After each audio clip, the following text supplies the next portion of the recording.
আতিক মোরশেদ বর্তমানে ডাক ও টেলিযোগাযোগ মন্ত্রণালয়ে প্রধান উপদেষ্টার বিশেষ সহকারী ফায়েজ তায়েব আহমেদের ব্যক্তিগত কর্মকর্তা হিসেবে কর্মরত। সম্প্রতি এই আতিক মোরশেদের বিরুদ্ধে উঠেছে গুরুতর অভিযোগ।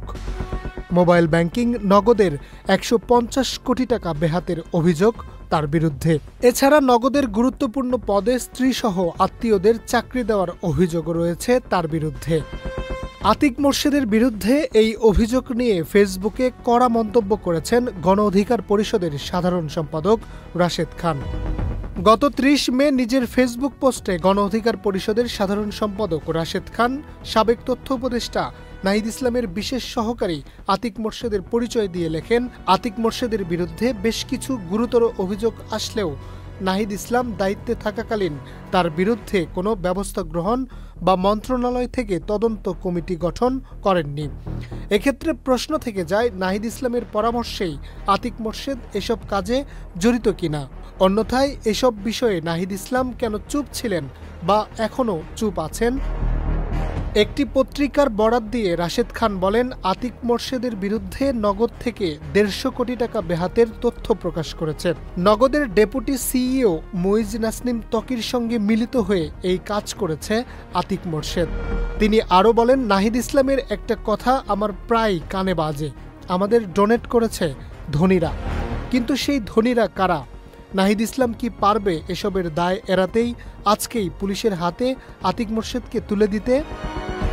এরপর নিজের নামে এমন অভিযোগকে মিথ্যা এবং ভিত্তিহীন উল্লেখ করে ফেসবুকে নিজের অবস্থান পরিষ্কার করেছেন আতিক মোরশেদ।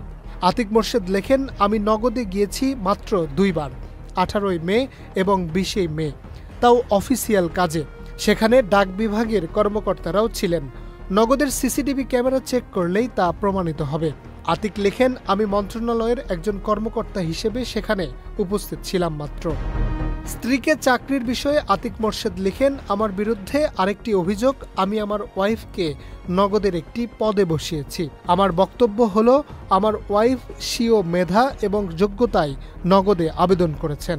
নগদ কর্তৃপক্ষ তার পূর্বের অভিজ্ঞতা, মেধা এবং যোগ্যতার মানদণ্ড অনুসরণ করে তাকে সেখানে শর্ত সাপেক্ষে অস্থায়ী চাকরি দিয়েছে।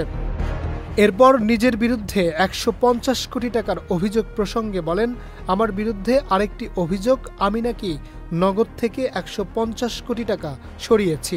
টাকা সরানোর অভিযোগ পাওয়ার পর ডাক বিভাগ থেকে নগদের কাছে পরিচালনা ব্যয় ও যাবতীয় বিল সহ ২ মাসের হিসাব জানাতে চেয়েছিলাম। সেখানে জানতে পারি সব মিলিয়ে অ্যাকাউন্ট থেকে ওঠানো হয়েছে আনুমানিক ৪৩ কোটি টাকা। এর মধ্যে কোম্পানির পরিচালনা ব্যয়, বেতন ভাতা, ভাড়া, ভেন্ডর বিল সহ সবই রয়েছে।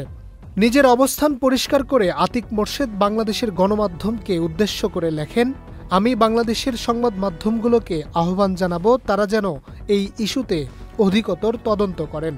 আতিক মোরশেদ লেখেন, আমি ডাক ও টেলিযোগাযোগ মন্ত্রণালয়ের একজন কর্মকর্তা হিসেবে আমার মন্ত্রণালয় এবং গণপ্রজাতন্ত্রী বাংলাদেশ সরকারের স্বার্থ সংরক্ষণের জন্য সর্বোচ্চটুকু দিয়ে কাজ করেছি। আমার বিরুদ্ধে এরকম অপপ্রচার করে আমার পথ চলাকে বাধাগ্রস্ত করা যাবে না। Harunur Rashid, channel I. Walton আবারও মিলিয়নিয়ার অফারে ওয়ালটন ফ্রিজ কিনে আপনিও হয়ে যেতে পারেন মিলিয়নিয়ার।